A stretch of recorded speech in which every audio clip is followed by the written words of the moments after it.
For the first 15 seconds, picture this. I'm standing in my late father's living room, holding a letter that shakes in my hands. Behind me, my entire family is arguing, shouting, denying. And my wife of 12 years, is crying on the couch, begging for just one chance. But that letter, it exposed everything. Her betrayal. His betrayal. And the fact that the man she cheated with wasn't just a stranger. It was someone who shared my blood. My name is Aaron, I'm 38, a firefighter, and until a few months ago, I believed I had the perfect family.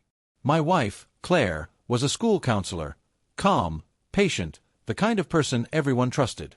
My cousin, Mark, was the golden boy of the family, handsome, charming, a business owner everyone praised. It took one funeral to unravel everything. When my father passed away, we gathered at his house to sort through his things. While everyone else sat around telling stories, I noticed Mark and Claire kept slipping away to make calls or get air. Something in my gut twisted.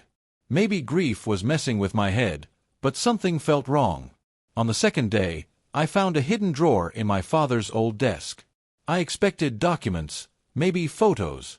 Instead, I found a stack of letters. Private letters. Written by my wife, and addressed to Mark. I remember reading that first line. I wish Aaron would understand why we can't stop. My stomach dropped. My ears rang. And in that moment, the house full of mourners felt dead silent. The letters detailed everything. How long it had gone on. How they met while planning my daughter's birthday party. How they'd been seeing each other in secret for months. How they used family events as excuses. How they laughed about lying to me. I walked out into the living room, holding the letters like they were burning me. I think these belong to someone, I said. Everyone froze. Claire's face went pale. Mark stood up so fast he knocked over a chair. My mother gasped. My daughter looked confused. It was chaos, accusations, denials, stuttering, crying. And then Claire whispered the words that almost broke me. Aaron, I didn't want you to find out like this. Not denying it. Not apologizing. Just upset she got caught. That night, I didn't yell. I didn't throw anything. I didn't say a word. I walked out of the house, drove home, and sat in the driveway until sunrise. And that's when I decided, this wouldn't be the story of a man who got cheated on. This would be the story of a man who took back control. The first step was calm. Strategic. I went to a lawyer. I brought the letters. And I learned something important. Adultery with a family member was a serious strike in custody and asset division, especially if it involved deception during marriage counseling, which we had attended twice. Step 2. I moved money. Not illegally, strategically. The lawyer guided me. Step 3. I played the role. Silent husband. Hurt father. Cooperative partner. Meanwhile, Claire spiraled. Mark stopped answering her calls. His business got hit hard when word spread through the family grapevine. Turns out people don't trust a man who betrays his own blood. But the real twist came a month later. We were at a mediation meeting. She walked in looking exhausted and tried to hug me. I stepped back. Aaron, please, she whispered. I made a mistake. No, I said. You made a choice. Then I slid an envelope across the table. Inside were copies of every letter.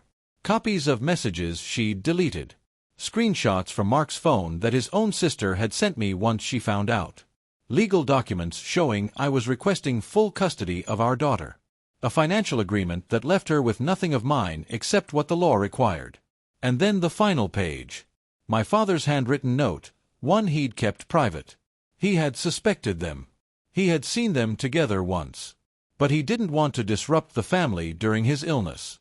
When Claire finished reading it, she broke. Tears, shaking hands, apologies that came too late. She tried to save face. She tried to negotiate.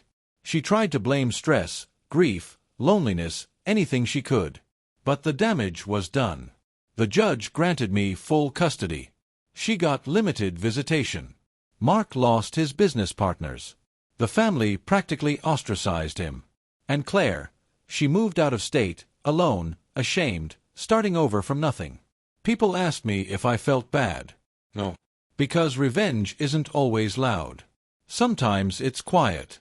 Sometimes it's legal. Sometimes it's simply letting the truth destroy the people who tried to destroy you.